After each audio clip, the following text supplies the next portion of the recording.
Salam sejahtera bagi para pendengar dan penonton Ngopas dimanapun Anda berada. Nama saya Pendeta Kian Holik dari Sydney, Australia. Selamat datang di channel podcast Ngopas, Ngobrol Pastor, di mana kita akan membicarakan secara santai topik-topik yang berhubungan dengan pelayanan dan kehidupan para pastor, para hamba-hamba Tuhan, maupun juga aktivis gereja, di dalam gereja maupun di dalam organisasi Kristen. Nah, sebelum kita melanjutkan, jangan lupa untuk Anda subscribe channel ini dan nyalakan loncengnya di YouTube, supaya apabila ada video-video yang kami baru upload, Anda bisa langsung dapat mengetahuinya. Dan jangan lewatkan kesempatan untuk bertanya kepada para narasumber di fitur pertanyaan yang ada di bawah video Anda di YouTube. Jangan malu untuk bertanya, apakah itu pertanyaan yang timbul dari diskusi kita, ataupun juga pertanyaan-pertanyaan follow-up setelah Anda menyaksikan rekaman ini. Dan juga jangan lupa gunakan kolom komentar di bawah video Anda untuk mengusulkan topik-topik yang tertentu yang ingin digarap di Ngopas agar berguna bagi para hamba Tuhan maupun juga rohaniwan lainnya. Saudara-saudara yang dikasih oleh Tuhan, pelayanan pastoral ialah pelayanan yang tidak mudah, pelayanan yang sulit, khususnya ketika jemaat menghadapi kematian, apalagi kematian anggota keluarga yang dikasihi. Ditambah lagi, kalau misalnya jemaat sudah harus mengurus anggota keluarga yang sekarat, sudah sekian tahun dan tidak ada pengharapan.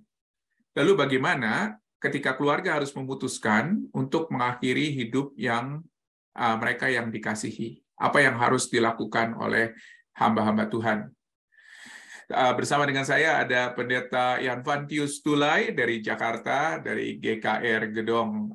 Senang sekali nih bisa ketemu dengan Pak Tulay. Selamat datang Pak Tulay di Ngopas. Apa kabar Pak Tulay? Puji Tuhan, kabar baik Pak Pendeta Kian Holik. Iya. Syukur Pak, syukur. Wah Pak Tulay kelihatannya mukanya lebih segar nih sekarang nih ya. Saya dengar ada aktivitas baru nih sekarang nih Pak setiap pagi. Iya. Berolahraga ringan saja Pak. Olahraga ringan ya. Ya. Tapi olahraganya 1,5 jam itu bukan ringan Pak buat saya Pak. Tapi senang bisa lihat Pak Tulay segar dan juga selamat Pak untuk pernikahan Bapak. Kami betul-betul bersyukur sekali dan kita doakan supaya Bapak dan istri boleh diberkati Tuhan dan boleh dipakai untuk menjadi berkat bagi gereja dan juga bagi orang-orang lain. Pak Tulay, saat ini kita akan bicara mengenai ini loh Pak, topik mengenai bagaimana ketika anggota keluarga harus memutuskan untuk mengakhiri hidup yang dikasihi. Nah ini kelihatannya topik yang berhubungan dengan kalau di sekolah teologi mungkin topik etika atau topik yang lebih spesifik lagi mengenai eutanasia. Nah, kira-kira hal-hal apa yang bisa Pak Tulay bagikan mengenai eutanasia ini? Silakan Pak Tulay. Baik. Eutanasia sendiri berasal dari bahasa Yunani dari dua kata, eu dan thanatos. Kata eu itu berarti baik dan thanatos itu berarti mati. Nah, maksudnya adalah mengakhiri hidup dengan cara yang mudah tanpa sakit, kira-kira begitulah. Atau karena itu eutanasia sering disebut juga dengan mercy killing atau a good death atau enjoy death, mati dengan tenang, kira-kira begitulah. Nah, bisa diartikan juga bahwa eutanasia itu merupakan suatu tindakan yang mengakhiri kehidupan seseorang yang masih hidup, ya, atau dalam keadaan sakit, misalnya disuntik mati, ya, supaya dia tidak terlalu menderita. Ya kira-kira seperti itulah artinya eutanasia itu secara singkat lah, kira begitu. Baik, baik. Jadi sebetulnya eutanasia itu adalah sesuatu yang baik atau sesuatu yang tidak baik, Pak, menurut Pak Tulay? Ya, tergantung sudut pandang mana, ya. Artinya begini, bagi yang bersangkutan, ketimbang menderita terlalu lama, ya mendingan dia akhiri dengan cepat supaya tidak terlalu menderita. Nah itu tanda petik baik bagi yang bersangkutan. Tetapi di sisi lain kehidupan itu kan hak Tuhan, gitu. Hak Tuhan, dan yang mempunyai kehidupan itu sehingga dialah yang berhak untuk mengambil kehidupan itu dan bukan manusia. Nah dalam hal ini memang ada pergumulan etika yang cukup pelik, ya, dan pertimbangan lain adalah kita harus melihat di negara mana pasien tersebut berada, karena ada beberapa negara yang menghalalkan atau membolehkan eutanasia, ada yang tidak. Nah, seperti Indonesia sendiri, eutanasia itu prosedur ilegalnya, ya, yang cukup ketat, tidak boleh dilakukan. Ya, larangan itu tertuang dalam Undang-Undang Hukum Pidana pada pasal 344 misalnya. Tapi negara-negara yang seperti beberapa negara bagian di Amerika dan juga di di Eropa itu mengizinkan eutanasia. Ini tergantung negaranya. Kalau bicara tentang hukum ya. Tetapi kalau bicara tentang Bapak tanya baik atau tidak baik, iya tergantung. Jadi bagi yang hidup ada baiknya juga, sehingga tidak terlalu menghabiskan biaya terlalu banyak, tetapi juga pada akhirnya meninggal dunia. Tapi masalah etika muncul bahwa kehidupan itu hanya Tuhan yang berhak mengambilnya. Seperti itu. Ya, ya. Dari apa yang Pak Tulay lihat, kira-kira apakah eutanasia itu boleh dikatakan hanya satu pengertian atau ada beberapa jenis eutanasia, atau apakah beda-beda begitu Pak? Apakah itu tergantung keadaan atau bagaimana Pak menurut Pak Tulay? Ya, ada beberapa jenis eutanasia. Yang pertama, eutanasia sukarela atau voluntary eutanasia, yaitu pasien dengan akal sehatnya menyetujui mati misalnya, ya sebelum melakukan, ya sepenuhnya mengetahui kondisi penyakit, ya mengerti resiko terkait pilihan pengobatannya, seperti itu. Jadi yang kedua adalah eutanasia non sukarela. Ya, suntik mati itu misalnya itu berdasarkan kesepakatan dari keluarga terdekat. Pasien menempuh eutanasia non sukarela karena ia benar-benar tidak sadarkan diri atau lumpuh secara permanen. Nah, prosedur ini bisa pula dilakukan atas permintaan pasien juga saat ia sadar. Misalnya pihak keluarga menyampaikan pernyataan pasien jika kondisinya mendadak kritis, dia sudah menyampaikan permintaan seperti itu. Yang ketiga adalah eutanasia involunteer. Ya, prosedurnya suntik mati itu adalah kondisi saat pengidap atau pasien itu bisa membuat keputusan, ya, tapi tidak mau melakukannya. Dengan kata lain, dia masih hidup dan berjuang melawan penyakitnya. Ya. Jika prosedur sudah dilakukan, ini bisa dikatakan sebagai praktek pembunuhan. Sebab eutanasia involunteer dilakukan tanpa seizin pengidap. Dan yang keempat adalah eutanasia aktif. Prosedur eutanasia aktif adalah situasi ketika tim medis bertindak langsung untuk mengakhiri hidup pasien. Misalnya dengan memberi obat overdosis, suntik mati, dan lain sebagainya. Dan yang kelima adalah prosedur ini dilakukan ketika tim medis secara tidak langsung mengakhiri hidup pengidap. Ya, caranya ya dilakukan dengan menghentikan atau membatasi perawatan yang dibutuhkan untuk bertahan hidup. Nah, selain itu, eutanasia pasif juga bisa akibat peningkatan obat yang diresepkan, pemberian dosis yang semakin tinggi, menimbulkan keracunan bagi pasien yang bersangkutan. Nah, seperti yang kata tadi, perlu diperhatikan negara-negara mana yang melegalkan eutanasia. Ya, misalnya kalau kita melihat dalam yang saya baca sih, misalnya Belanda, negara bagian Washington, Oregon di Amerika Serikat, Belgia, Swiss, itu memberikan kesempatan masyarakat untuk mati tanpa rasa sakit atau eutanasia. Iya. Baik, Pak. Wow. Jadi kalau kita bicara mengenai eutanasia pun juga kita harus bicara mengenai eutanasia jenis apa begitu ya. Kita tidak bisa mengeneralisir semuanya ini dan mengatakan itu salah atau mengatakan itu boleh begitu. Kurang lebih begitu ya, Pak ya, maksud Pak Tulay ya. Jadi kita harus betul-betul tahu situasinya seperti apa ya. Betul.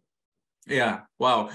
Pak Tulay sudah puluhan tahun ada di dalam pastoral ministry, di dalam pelayanan pastoral. Selama pelayanan Bapak, kira-kira apakah ada pengalaman keluarga yang meminta saran atau mungkin keluarga sudah memutuskan untuk mengakhiri hidup yang dikasihi, dan bagaimana respon Pak Tulay?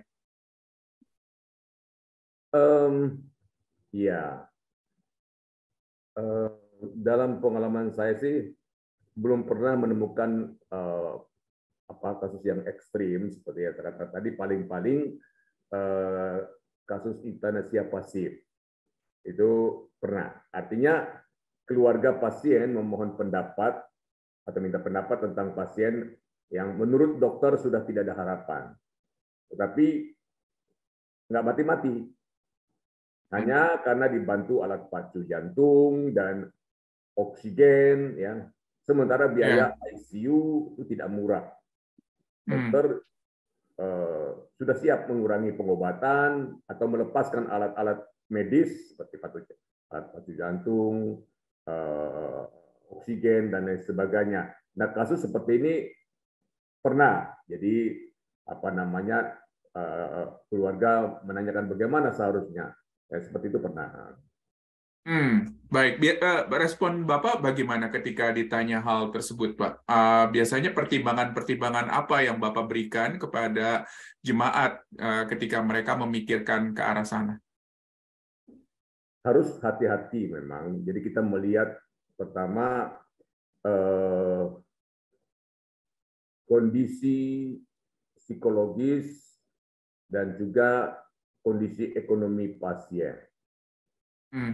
Kalau pasien itu adalah pasien yang tanda petik mampu dan mereka berupaya sedemikian rupa ingin mengusahakan upaya medis yang maksimal, ya kita jangan mengatakan, nah, nggak usah lanjutkan sia-sia. Itu kata-kata seperti itu jangan sampai keluar dari mulut kita. Jadi kita hanya sarankan bagaimana pendapat dokter, bagaimana kesepakatan keluarga. Jadi, tetapi kalau keluarga itu keluarga yang biasa-biasa, apalagi pas-pasan, ya, dan hanya bergantung pada alat-alat medis, sementara ICU itu tidak murah, saya kira kita kasih pertimbangan kepada mereka, bila memang keluarga sepakat dan dokter juga mengatakan sudah tidak ada harapan, saya kira biarlah dia pergi dengan alamiah, seperti itu. Artinya kalau dikasih obat apapun tidak ada manfaatnya kecuali bertahan karena ada alat medis saja. Nah, itu kita kembalikan kepada mereka. Jadi dalam hal ini kita hanya bisa memberikan pandangan seperti itu, tapi jangan sekali-kali ambil keputusan. Keputusan harus ditanggung keluarga, seperti itu. Baik. Jadinya ini ya saya rasa ini suatu tindakan yang cukup bijaksana dari seorang hamba Tuhan ya, untuk memberikan pertimbangan, memberikan pro dan kontra tentunya, hal-hal apa saja yang baik, yang tidak baik terjadi di dalam setiap opsi ya. Apalagi, tetapi mungkin juga kita selalu, apakah Pak Tulay menyarankan kepada anggota keluarga juga untuk tidak terburu-buru mungkin untuk mengambil keputusan tersebut? Betul. Tetapi memang kadang begini, kita juga kasih masukan kepada mereka. Kalau untuk itu mereka harus pinjam sana, pinjam sini, dan habis semua harta benda. Karena untuk satu malam di ICU, tidak tahu di luar negeri, di Indonesia itu sangat-sangat mahal, apalagi disertai dengan peralatan-peralatan yang dipakai. Nah, itu sedangkan dokter mengatakan, ya ini hanya tergantung alat ini aja, kalau tidak sudah pergi. Nah, kalau seperti itu, daripada tambah, ya artinya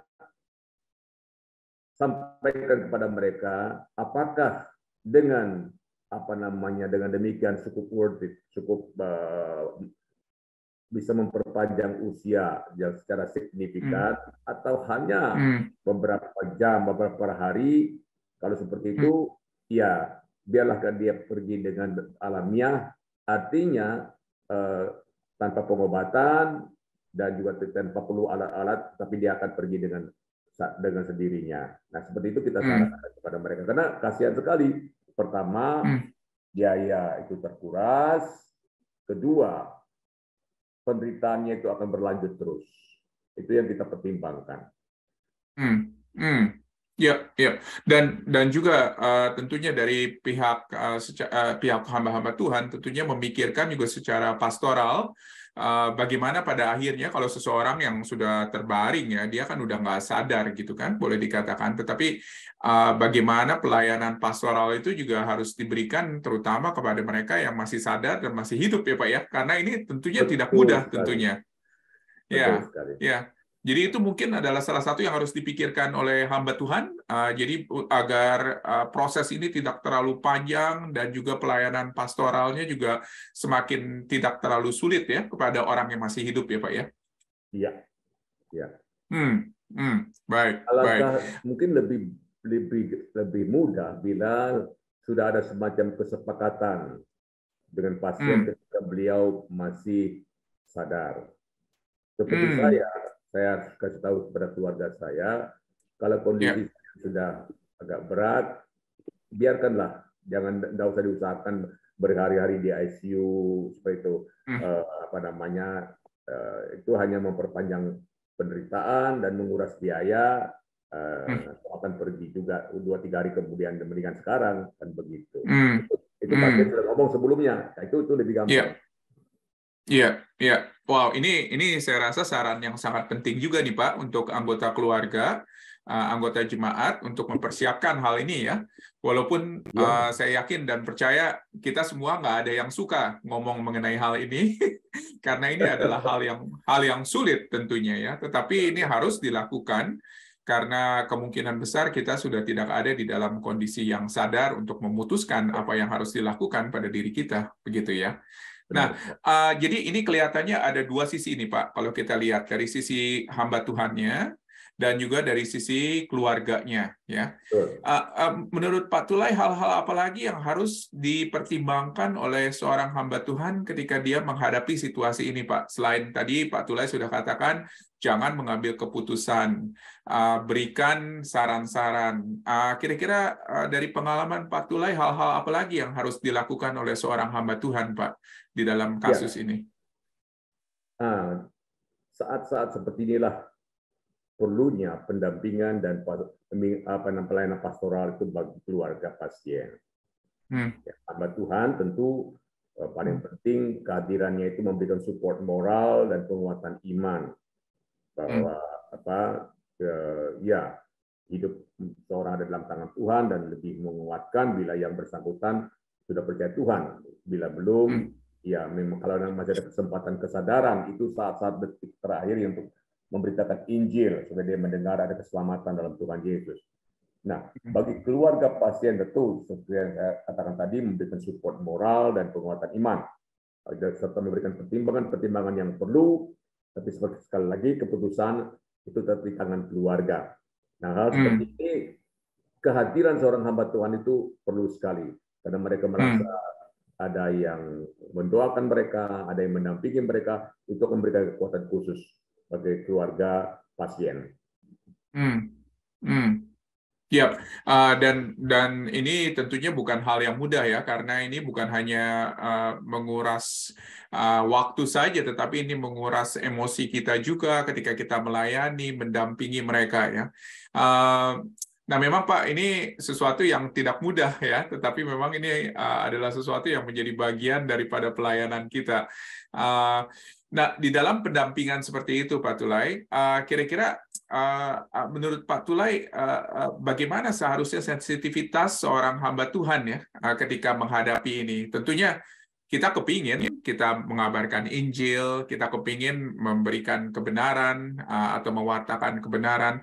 Tetapi dari apa yang Pak Tulay alami, pengalaman Pak Tulay, kira-kira hal apa saja yang harus mungkin hati-hati seorang hamba Tuhan ketika berbicara di dalam situasi seperti ini? Bagaimana menurut Pak Tulay? Ya, dalam situasi tertentu, kadang memang pasien itu kita membisikkan. Kalau dia belum percaya, memberitakan Injil di telinganya, karena konon katanya orang yang dalam keadaan unconscious ya. Ya, itu sebetulnya dia bisa dengar tapi tidak bisa meresponi. Nah, itulah kesempatan bagi kita untuk memberitakan Injil, kabar baik bahwa ada keselamatan dalam Tuhan Yesus, terimalah dia sebagai Tuhan dan Juru Selamat pribadi secara dalam imanmu. Nah, itu terus kita bisikan di telinganya. Nah, dan itu ada permintaan dari keluarga seperti itu. Kalaupun tidak, kita minta izin. Mereka izinkan, kita bicara. Itu. Nah, untuk keluarga memang sedapat mungkin. Nah, itu yang memang kadang-kadang para diakon, gereja, konselor kurang sadar. Begini, jangan terlalu banyak nasihat. Hati-hati dengan kata-kata. Yang mereka butuhkan waktu itu bukan nasihat, bukan khotbah, tetapi penguatan. Kita sudah menemani mereka, kita sudah tepuk bahu mereka, itu sudah sangat menguatkan. Ngomong seperlunya. Kadang-kadang ada orang yang jangan sedih ya, dia sudah percaya Tuhan, ya jangan nangis ya. Itu kata-kata yang mubasir, itu malah membuat orang kontraproduktif, seperti itu. Jangan banyak nasihat, jangan banyak khotbah. Ya, betul, Pak, betul. Ya, ada saran-saran lain Pak dari Pak Tulay? Ya, memang ini untuk hamba Tuhan, untuk keluarganya, Pak. Atau untuk hamba Tuhan dulu, Pak? Hamba Tuhan dulu. Oh, iya, ya. Hamba Tuhan membuat pendampingan dan siap. Memang perlu kepekaan sebetulnya, perlu kepekaan dalam hal ini. Apa yang harus kita sarankan, apa yang harus kita bicarakan. Tetapi pengalaman saya, begitu kehadiran seorang hamba Tuhan di tengah-tengah mereka, itu sangat berarti buat mereka. Jadi ketika ditelepon ini dalam keadaan kondisi kritis, dapat mungkin jangan tunda, segera mendampingi keluarga, memberikan penguatan pada mereka, karena kehadiran kita itu diperlukan, bahwa itu membuat mereka bahwa kita itu begitu care kepada mereka, peduli kepada mereka, dan itu memberikan kekuatan khusus kepada mereka. Jadi hamba Tuhan mesti peka, kehadirannya perlu, tapi juga hati-hati, jangan banyak bicara, seperlunya yang kira mereka butuhkan, seperti itu. Baik. Sekarang kita mungkin beralih ke pihak keluarga ya Pak ya. Kalau dari pihak keluarga, kira-kira Pak Tulay ada saran kepada keluarga-keluarga Kristen? Tadi salah satunya Pak Tulay sudah bicara bahwa sebisa mungkin bicara kalau misalnya masih hidup, masih sadar, apa yang harus dilakukan oleh anggota keluarga ketika nanti mungkin kita ada diranjang, sudah tidak berdaya, begitu ya. Tetapi ada saran-saran lain Pak untuk anggota keluarga menurut Pak Tulay? Ya, bila keluarga itu ada keluarga Kristen, ya, dan pasien juga Kristen, itu jauh lebih mudah sebetulnya. Artinya lebih mudahnya dalam arti, naikkan lagu-lagu rohani, baca ayat-ayat firman Tuhan yang menguatkan di telinga pasien, dan tentu selain berserah kepada Tuhan, juga mendengarkan apa pendapat dokter dan tentang pasien, lalu baru kita berikan penguatan rohani kepada mereka, bahwa itu bersyukur misalnya karena beliau pasien sudah dalam Tuhan, sehingga kita tahu bahwa jelas tujuannya akan kemana, dan tempat yang sudah jelas tempatnya akan dituju dan bersama dengan Tuhan, seperti itu. Jadi itu akan menguatkan mereka. Baik. Saya yakin dan Pak Tulay pernah mengalami ada di dua sisi seperti ini, khususnya ketika mendampingi almarhum Ibu Mary juga. Saya yakin dan percaya ini banyak masukan, pengalaman yang Pak Tulai terima, dan saya yakin dan percaya itu memperkaya juga keberadaan daripada Pak Tulai untuk bisa membagikan pengalaman ini. Terima kasih banyak, Pak. Terima kasih banyak. Kalau misalnya Bapak bisa mengkoreksi, kira-kira mungkin pelayanan atau perjalanan pelayanan Bapak selama ini, hal-hal apa mungkin yang Bapak bisa lakukan atau yang mungkin Bapak bisa rubah, kalau bisa dikoreksi ya Pak ya, hal-hal apa yang Bapak bisa rubah ketika Bapak menghadapi jemaat di dalam situasi yang sulit seperti ini, Pak. Mungkin Pak Tulai bisa sedikit bagikan, mungkin kalau misalnya bisa mengkoreksi diri, ya Pak ya. Kira-kira hal-hal apa aja, Pak, yang mungkin Pak Tulai pikir, oh, saya seharusnya melakukan ini, dan biar ini bisa menjadi berguna buat hamba-hamba Tuhan lain.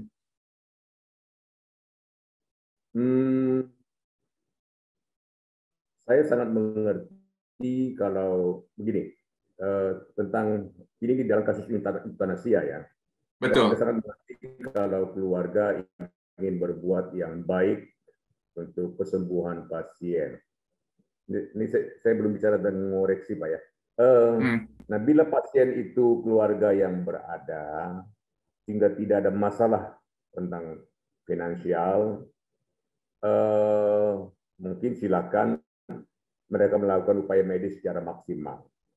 Namun harus juga dipertimbangkan apakah dengan memasang alat-alat medis itu betul-betul menolong pasien sembuh atau hanya memperpanjang penderitaannya. Itu harus dipertimbangkan juga. Ya. Yang seharusnya ya sudah berhenti dari penderitaan dunia ini. Ya, ini untuk keluarga pasien. Bila pasien dari keluarga yang pas-pasan, apalagi kurang mampu, biarlah pasien pergi secara alamiah, ya, tanpa bantuan alat-alat medis yang hanya mempertahankan hidup hanya beberapa hari, toh mati juga. Itu akan menguras biaya itu untuk pasien. Nah, ya apa yang saya harus koreksi mungkin ya kebiasaan hamba Tuhan itu banyak menasihati biasanya atau banyak memberikan keputusan yang belum tentu ya itu menjadi kebutuhan mereka. Ya, makanya kita harus lihat itu keluarganya itu keluarga yang bagaimana. Contoh, mereka itu begitu mencintai keluarga yang sakit itu, sehingga apapun mereka harus buat, lalu tiba-tiba kita mengatakan, nggak usah lah, itu akan sia-sia, itu akan menyinggung mereka. Itu akan menyinggung mereka. Jangan pernah mengatakan bahwa sia-sia segala macam, karena itu adalah karena mereka merasa ada semacam kepuasan psikologis kalau mereka berbuat maksimal seperti itu. Jadi sekali lagi ya hati-hati dalam berbicara, dalam sikap kita. Jadi jangan banyak menasihat, cukup kita mendampingi mereka, dan keputusan tetap di tangan pasien. Itu seperti kita sebagai hamba Tuhan, seperti itu aja menurut saya. Ya, baik. Wah, terima kasih banyak Pak Tulai untuk membagikan pengalaman Bapak dan apa yang sudah Bapak lihat, khususnya di dalam topik ini. Ini bukan topik yang mudah, tetapi ini adalah sesuatu yang kita hadapi sebagai seorang hamba Tuhan, suka atau tidak suka. Dan bagaimana kita bisa melayani jemaat di dalam situasi yang sulit seperti ini. Terima kasih banyak Pak Tulai untuk waktunya. Saya boleh minta kepada Pak Tulai untuk boleh berdoa bagi para hamba-hamba Tuhan supaya mereka boleh bijaksana di dalam membimbing ataupun memberikan pelayanan pastoral kepada jemaat yang sedang ada di dalam kesulitan seperti ini. Terima kasih Pak Tulai. Baik, kita berdoa. Bersyukur untuk perbincangan pada hari ini dengan hamba-Mu Pendeta Kian Holik. Topik yang sangat relevan untuk pergumulan hamba-hamba Tuhan dan melayani jemaatnya. Ya Tuhan, kami mohon Tuhan memberikan hikmat, bijaksana kepada kami hamba-hamba-Mu dalam melayani jemaat yang menghadapi situasi yang sulit. Apakah harus berjuang sedemikian rupa dan ataukah kami harus menyarankan mereka harus membatasi atau mengurangi upaya medis dilakukan supaya tidak terjadi penderitaan yang berkelanjutan. Suatu hal yang tidak mudah ya Tuhan. Oleh karena itu, berikan kepekaan kepada kami, dan bila kehadiran kami tidak menjadi troublemaker di tengah-tengah jemaat, menimbulkan masalah, tapi justru memberikan solusi yang dari Tuhan. Keputusan tidak sama dalam setiap situasi. Bila memberikan kepekaan kepada kami, supaya kami boleh bersikap dan memberikan saran dan pendapat yang tepat sesuai dengan kebutuhan jemaat Tuhan. Sehingga ya Tuhan, karena Engkaulah yang mempunyai kehidupan itu, dan kami tidak mengambil kehidupan yang menjadi hak Tuhan. Berkati semua hamba-hamba Tuhan yang bergumul di berbagai tempat, menghadapi masalah-masalah etis yang tidak mudah. Tuhan Roh Kudus memimpin kami dengan hikmat ilahi. Dengar doa kami menyerahkan akan perbincangan ini ke dalam tangan Tuhan, kiranya menjadi berkat bagi rekan-rekan hamba Tuhan yang mendengarkannya. Demikian kami mengucap syukur dalam nama Tuhan Yesus, penebus dan juru selamat kami yang hidup. Haleluya. Amin. Amin.